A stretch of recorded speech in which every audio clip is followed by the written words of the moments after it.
Les gens de l'opposition sont très intelligents, ils ont une solution pour chaque emmerdement. S'ils prenaient les affaires de la France en main, sûr que dans le pays ça irait mieux demain.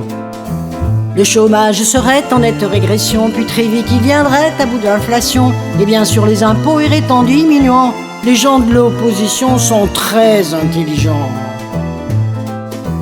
Quand viennent les élections, comme on est mécontent de la majorité et du gouvernement, on vote pour les gens de l'opposition, qui sont intelligents et qui ont des solutions.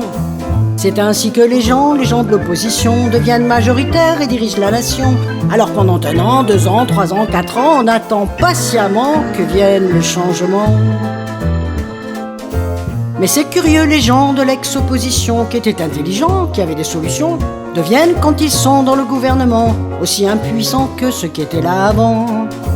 Pendant ce temps, les gens qui étaient là avant, dans la majorité, dans le gouvernement, sitôt revenus dans les rangs de l'opposition, redeviennent intelligents et retrouvent des solutions.